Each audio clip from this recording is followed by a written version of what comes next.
Pastor reformado foi em um culto pentecostal. Vamos ver no que deu. O cara falou assim: você é ladrão. Eu falei: não sou. Ladrão. Tá roubando o dízimo do senhor. Ladrão. Eu falei: não sou. Ladrão. E agora você vai dar tudo que tem no bolso. Eu disse: não dou. Eu já lhes contei que eu fui num culto assim. Pensa num culto mega, plus, power pentecostal. Eu fui levar uns amigos para ver. E eu falei assim: se o culto for bom, ó, a carne. Se o culto for bom, vou dar uma oferta bruta. Aí, irmãos, pense num sujeito presbiteriano que tem horror a certas coisas. Diga para o seu irmão que ele é lindo.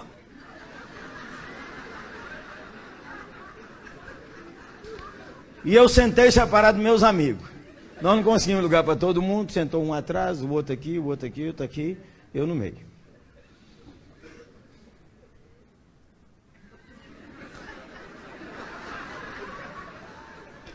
Aí cantava. Diga para o seu irmão como ele é lindo.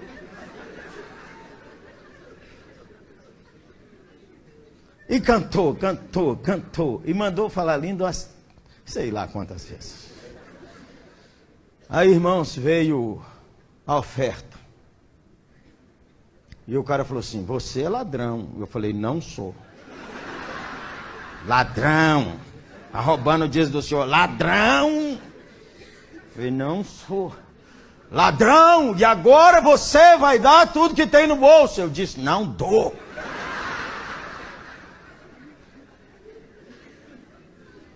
E aí, irmãos, veio a palavra. E o cara pregava assim, exemplo, não lembro o texto: o Senhor é o meu pastor e nada me faltará. Como os irmãos ouviram, o Senhor é o meu pastor e nada me faltará. A Bíblia é muito clara, irmãos: o Senhor é o meu pastor e nada me faltará. Irmãos, que texto profundo! O Senhor é o meu pastor. Ô, gente boa, meia hora só isso.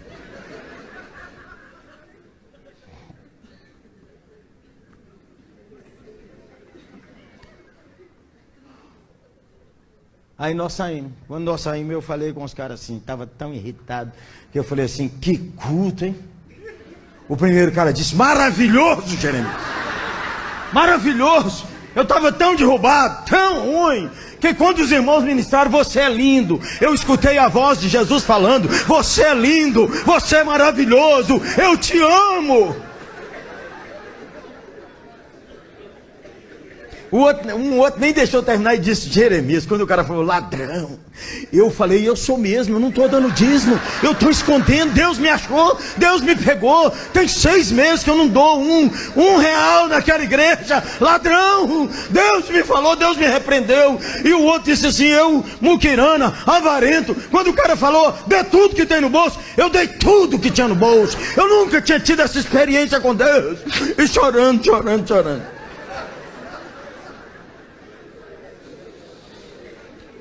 Aí o outro disse assim: Jeremias, me abraçou, quero te agradecer porque me trouxe desse culto, meu irmão. Como eu precisava de sentir no meu espírito que o Senhor é o meu pastor. Aí eu comecei a chorar. E eu falei: Senhor, a água da vida derramou ao meu redor e não caiu em cima de mim. Caiu ali, caiu lá, caiu acolá, caiu ali, e não caiu em cima de mim. Eu falei: Senhor, ministra para mim. Toda vez que eu for num culto, se o Senhor estiver procurando me acha. Se o Senhor estiver só procurando me acha, Senhor. Que mensagem do pastor Jeremias Pereira, né? O pastor aqui da 8ª Presbiteriana daqui de Belo Horizonte. Mas quantas vezes nós chegamos no culto e já com os nossos pensamentos, os nossos preconceitos, e por conta disso a gente acaba já chegando criticando tudo que está sendo feito no culto, como ele próprio colocou ali, né? Critica o louvor, aí olha se o louvor está acontecendo certinho ali, e se sair de uma nota, ter um desafinamento, ou não cantar aquela música, que a gente prefere, a gente já acha ruim. Critica muitas das vezes a oração. Se a oração ela está sendo muito grande, acha ruim. Se a oração ela está sendo muito curta, também acha ruim. Se a pessoa está falando palavra difícil demais, acha ruim. Se a pessoa está falando palavras muito simples, acha que está sendo muito simples. E aí quando chega na pregação, fica julgando ali tudo que está acontecendo na pregação. E quantas das vezes a gente acaba fazendo isso? E se o culto ele não acontece do nosso jeito, a gente já acaba achando ruim. Mas afinal de contas, o culto é para quem? O culto é para Deus ou o culto é para a gente? É óbvio que o culto, primariamente, ele é para Deus. Nós estamos nos reunindo juntos para entregar o nosso culto a Deus. O próprio apóstolo Paulo fala: rogo-vos, pois, irmãos, que apresentei os vossos corpos como sacrifício vivo, santo e agradável a Deus, que é o vosso culto racional. Então, há sim ali um entregar a Deus. Mas o culto também ele é pensado nas pessoas, né? Ele é pensado ali em como a gente vai comunicar a palavra de Deus para os visitantes, como que a gente vai comunicar ali a mensagem de Deus para as pessoas. Mas mesmo assim, antes de tudo, o culto é para Deus. E muitas das vezes a gente acaba agindo como o culto sendo para a gente. E aí é igual o final que o próprio Jeremias Pereira aí colocou. Às vezes Jesus está lá e a fonte da água da vida ela está sendo derramada, mas nós não estamos bebendo da água da vida por conta dos nossos sofismas, nossos pensamentos, dos nossos preconceitos, daquilo que está ali, que está acontecendo. E eu fiz uma tirinha na minha página do Amigo Jesus Tirinhas, lá no Instagram, né, onde a gente tem uma situação parecida com essa. E lá a gente vê um carinha, né, um personagem falando o seguinte: nossa, mas que culto ruim, tudo arrastado, e a pregação nem fala. Com licença, mas o culto é para você ou o culto é para mim? O culto que a gente faz, ele é para Deus? Ou o culto que a gente faz, no final das contas, está sendo feito para a gente mesmo? Assim como na tirinha, muitas das vezes a gente vai nas igrejas ou na igreja achando que o culto tem que ser feito para agradar a nossa senhoria aqui, porque afinal de contas, se não agradar a gente, se não tiver o louvor que eu quero, se não tiver o assento do jeito que eu quero, ou a temperatura do jeito que eu quero, oh meu Deus, o centro do universo não vai gostar. Muitas das vezes a gente tem esse tipo de atitude que não é legal, que não é boa e que não é cristã. E isso é uma coisa para a gente refletir. O segundo ponto aí dessa pregação muito interessante do Jeremias Pereira é muitas das vezes também ali, né, o ranço, a preguiça que os reformados têm com os pentecostais. Eu falo isso porque eu sou adepto à teologia reformada, né? Eu gosto mais, acho muito mais coerente a teologia reformada. É uma boa teologia, mas uma coisa é verdade, muitas das vezes a gente tem ali uma preguiça ali do pentecostalismo, né? E isso gera até alguns pensamentos preconceituosos contra os pentecostais. Está certo que hoje no Brasil a gente tem um movimento muito grande, que é o movimento do neopentecostalismo, que tem um sincretismo religioso muito grande com outras religiões, e algumas igrejas neopentecostais até se assemelham a seitas. Isso dá até para fazer um vídeo aqui no nosso canal, mas a gente não pode confundir o neopentecostalismo com o pentecostalismo. E uma das coisas que a gente tem que entender é que Deus usa as igrejas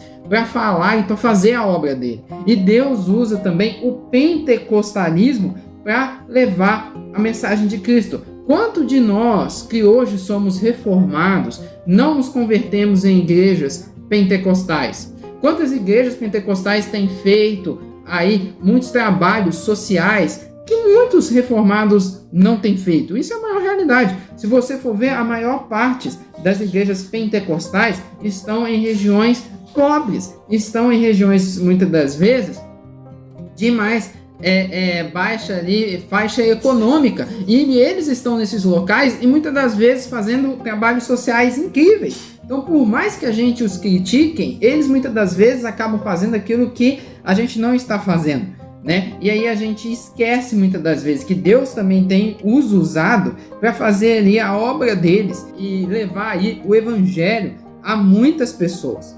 E aí tem uma questão que eu queria colocar aqui, é que muitos pentecostais não se tornaram reformados por conta da nossa própria chatice. Porque ao invés da gente sentar, conversar, estar junto, ser amigo e até mesmo amar as pessoas, a gente já chegou nos cultos deles julgando, a gente já julgou às vezes as práticas, as músicas, as pregações deles e até criticando e metendo o dedo na cara e muitas das vezes falando coisas duríssimas com eles. E o amor que é bom, nada.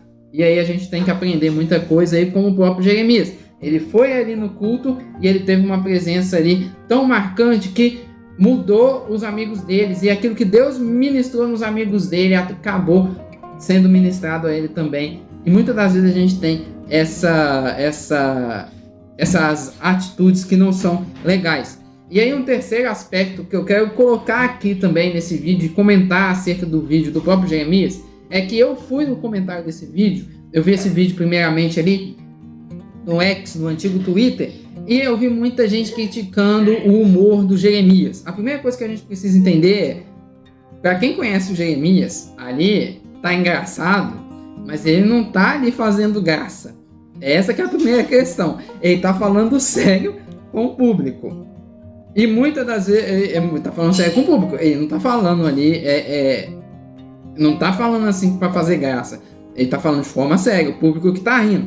A segunda coisa que acontece é que a gente precisa entender é que o humor, muitas das vezes, ele é um gatilho para prender a atenção ali da pessoa, para quando for a parte mais séria, de fato a pessoa falar aquilo que tem que ser falado e de fato a pessoa chamar a atenção. Repara que na primeira parte, o Jeremias ele tá pegando e ele tá ali falando, o pessoal tá rindo, mas quando é para chamar a atenção, ele chama a atenção mesmo. Ele fala aquilo que tem que ser falado mesmo. Então a gente precisa entender isso. O humor ali, ele não está sendo feito para desdenhar, mas ele está sendo feito para prender a atenção. E quando a gente tem uma ferramenta que a gente pode usar para prender a atenção das pessoas, para falar de fato e chamar a atenção das pessoas, para as pessoas verem a pregação do Evangelho, não tem problema nenhum.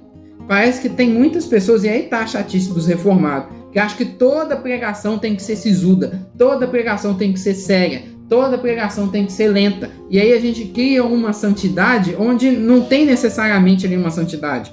Jesus usou de parábolas para pregar o reino de Deus às pessoas, para falar do reino de Deus, e as parábolas de Jesus nos ensinam até hoje. Aí hoje um pastor ele não pode usar do humor para falar ali do evangelho, sendo que na Bíblia não tem nenhum versículo falando assim, não pode fazer as pessoas rirem, não pode falar do humor. Muitas das vezes a gente acaba criando o quê? Mais regras acima de regras que não está na Bíblia, e a gente canoniza coisas que não são para canonizar. E às vezes Deus está usando uma ferramenta maravilhosa para alcançar os corações das pessoas, para fazer as pessoas se converterem, transformar a vida, e a gente está igual o primeiro ponto ali que o próprio Jeremias apontou. Já estamos chegando, estamos criticando tudo e não estamos bebendo da fonte da água da vida por conta dos nossos próprios preconceitos religiosos.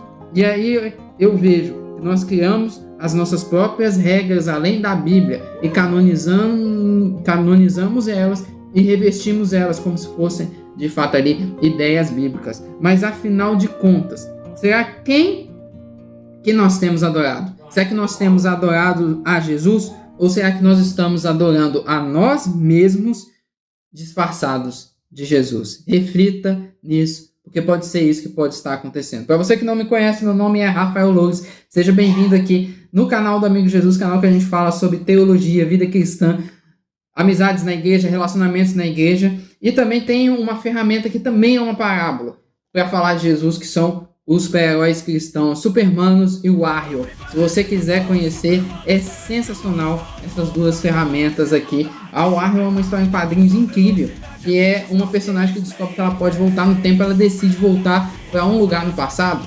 Leia, você vai descobrir que vai ser incrível. Os Supermanos fala sobre a união dos irmãos super-heróis que decidem voltar aí à ativa depois de um acontecimento. Dá uma lida também, o link tá na descrição, que é muito legal. Aí só falta o pessoal virar e falar, ai, não pode pregar usando super-heróis. Ah, pelo amor de Deus. Mas o que você acha sobre esse vídeo do Jeremias Pereira? Você acha que a gente tá tendo muito nhenhenhen e no fundo a gente não tá aproveitando aquilo que Deus tá fazendo, aquilo que Deus tá falando e aquilo que Deus tá mostrando? Comenta aí embaixo. Você gostou do vídeo? Compartilha para alguém. Não deixe de se inscrever no nosso canal. e se torne membro do nosso canal também. Eu vou trazer aqui nesse canal, né, esse próximo ano aí, vídeos especiais sobre o Apocalipse, e esses vídeos vão sair primeiro para os membros. Você pode ser membro a partir de R$3, dá uma olhada lá para você receber esses vídeos aí primeiro. E eu quero continuar e te convidar para continuar a nossa conversa em algum vídeo do nosso canal. Clica aqui e a gente continua conversando lá. Muito obrigado pela audiência e até o próximo vídeo, gente. Te vejo lá.